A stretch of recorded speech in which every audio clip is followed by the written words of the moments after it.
Hello, hello, hello. I actually got notification of the live stream on my watch. An actual notification of this live stream on my watch. It's never happened before. I'm just banjo because of course I follow. Don't ask. You follow yourself just in case you get this for the notifications. I'm not that vain, but I actually got. Look, see, look, an actual notification. Take it off, then people can see. Then you can actually show them. There's an actual, look, actual. That weren't good, was it? Trust me. Where is it? Look, see, notification. Look at that. Look. I'm stunned. I'm actually stunned. Could it be that YouTube is suddenly working? I mean, like in 10 years? I mean, I get email notifications after I've done the videos, but I've never had a notification on my watch in a timely fashion.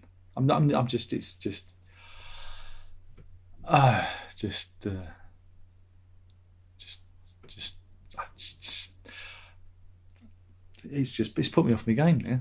It's just really put me off my game. There you go. It's fury. It's fury. Oh, people are furious. Why are they furious? They're furious at Apple. What's Apple done? Oh, Apple. That was a good segue. I always think that guy falling off the cliff when I say segue. People are they're furious because of Apple. Because what Apple are going to do? Are they going to use? Their iPhones. They're going to. I don't know how they're going to do it. Technology, I suppose. AI, deep learning. They're going to use your phones, and they're going to scan for any child abuse images, and report you to the authorities if you have anything of a dubious nature on your iPhone. Now, the funny thing is Edward Snowden, he was the first one. He was right up in arms. Well, all I can say is, you know what's on his phone, don't you? You know what's on his phone, yeah. You know what's on his phone. I think it's a great idea. I think it's more of this needs to be done on these devices. Anyone that has this stuff needs to be reported immediately. Meanwhile, police officer PC Winston Roderick. He had a discrimination case come up. He took the South Wales Police Force to task, but the tribunal, they didn't find in his favour. Why didn't they find in his favour? Because he was a born again Christian, and he reckons that he was mocked by colleagues who told him that the Bible is a pile of nonsense and called him Father Ted. I think that's fair, isn't it? He believes in the big invisible man in the sky, for Christ's sake. Come on. And he lost. So, well, I suppose if he prays hard enough, his God will smite them down. Yeah. Meanwhile, we've got another employment tribunal story. This is Dana El Farah, who worked at the National Gallery, and she's lost her tribunal claim for racism. How so? Because National Gallery, they wanted her to wear a badge that identified that she could speak Arabic, so that anyone at the gallery, from overseas could converse with her. But she saw this as a form of racism.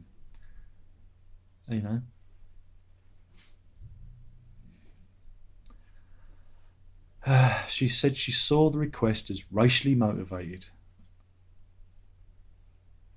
Oh God, we're at peak stupid, everyone. We've managed to reach peak stupid. Meanwhile, in COVID news, don't worry, I know you come here for the COVID. We have another one. This is David Parker. He was a club boss. He ran a club in County Durham, North Yorkshire, Club Louise in North Yorkshire. But he got the COVID, and he loved past tense. So I'm kind of indicating where this is going. He loved posting anti-vax and anti-COVID messages on his social media, because he was a free thinker. Let me just pull up the little thing that he had on his here we go. Let me just pull that up so you can see. Look, you can see he was a free thinker. He was. Whoops! Look at him, free thinker, question everything. Well, he didn't question whether or not it was sensible to get the facts, did he? Because he got the vid, and now he deaded. Oh, boo-hoo. But what we're seeing is we are seeing Darwinism in effect. So, as I said, it's fine. Those people don't want to get the vaccination. That is fine, because we're just going to hear more and more of these stories. Meanwhile, Climate Minister Alok Sharma went to 6 red list countries on a world tour of 30 nations and didn't bother COVID quarantining after any of those trips. Well done, sir. Well done, son. Remember, there's one rule for them and one rule for the rest of us. Remember that. Remember. It's a wonderful, wonderful world we live in.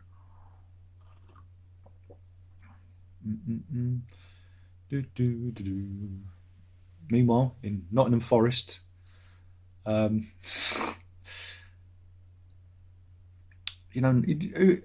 remembers Nottingham Forest? Not the football team, the actual forest, Sherwood Forest up in Nottingham. Got a problem, and it's not people dressing up as Robin Hood and his merry men. Well, they are merry men, but these are naked merry men. There's been an influx or an outbreak of nude ramblers in Sherwood Forest, and it's perfectly legal.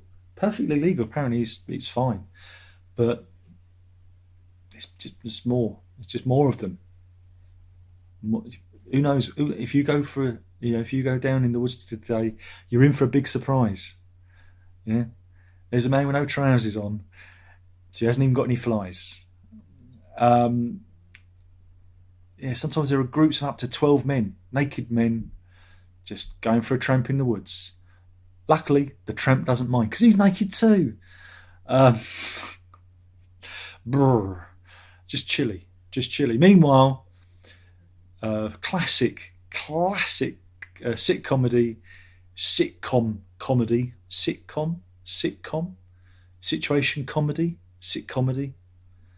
Brain's just running of itself. Hello is in trouble.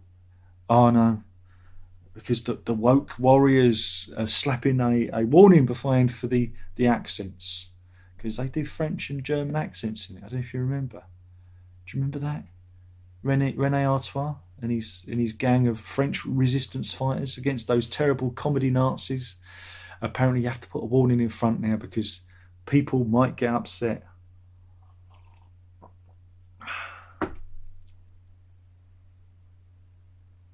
Mind you, I remember at the time when it was on, it was a little bit, I remember watching it and it was a bit, but then,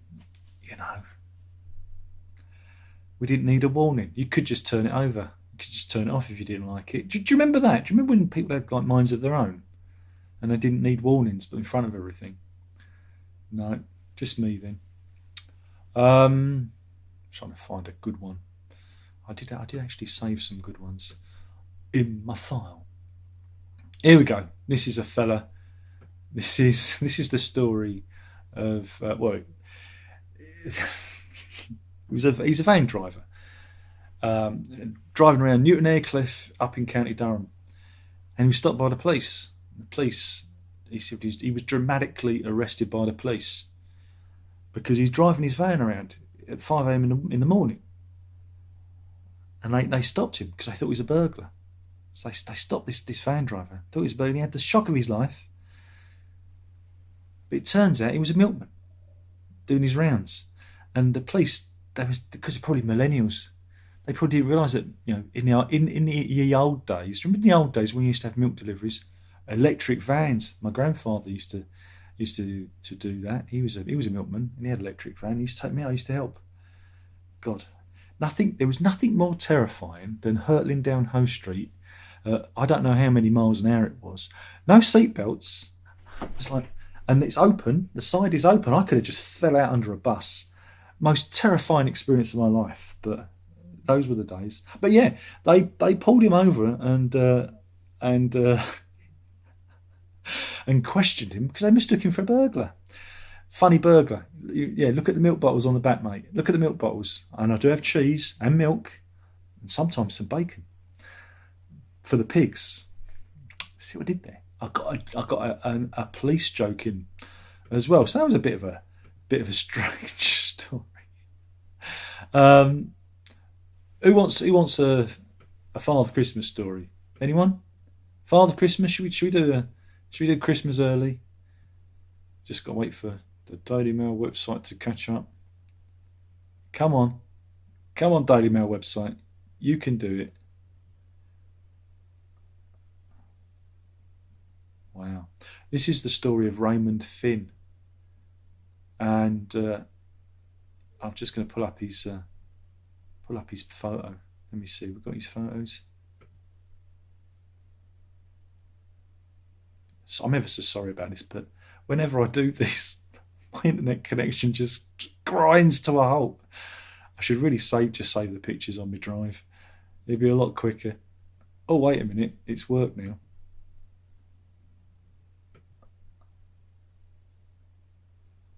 It will get here in a minute. Come on. I think I've broken the internet again. No, it's not working. I'm going to have to refresh the page. Sorry. Oh, dear, this is what you come here for. You come here for the professionalism. I'm just going to drink coffee. This is a good story, Raymond Finn. What I'll do is I'll zoom in on his face instead, if it will let me do that. Maybe I should stop doing this. But yeah, he's got. Have I got it? Yeah, I've got it. This is so good. You're going to so love this now. Raymond Finn. He's 71. He's 71. Here he is. And I think you're thinking, yeah, that's definitely a Father Christmas. Definitely a Father Christmas. Well, Raymond Finn, again, he's a bad Santa. A bad Santa. I was working as Father Christmas up at Gateshead in Tyne and Wear, and he was going around from club to club doing his thing. But he got a 4-month prison sentence. How so? Because he sexually assaulted 2 women at pubs. First one was the Gold Medal pub, and then the second one was the Thomas Wilson Club, same day. And Raymond Finn got 4 months for that, but he's suspended, so he should be able to, carry on his filthy, dirty business at Christmas this year. So yeah, he is an original bad Santa. Yeah, story's a bit not good today. Mind you, you did have to wait a long time for for the pictures to appear. Anyway, let's see if there's anyone in the chatty room. I doubt it. Wait a minute. Let's have a look after that debacle. I don't know if anything's working. Pegasus in. Rog Boy, he says, hope your day's going okay. Yes, all right. And Vince is going to work. Good for you, sir. Get out, not like us lazy bums. You go and go and do your work. Pete crazy. Rog says, I remember the milk vans. Silly, early they used to do. Recall coming back from club in the day and there was a milkman. Well, again, you'd be finished by midday. My grandfather used to go out at 5 in the morning and he'd be back by 11, 12.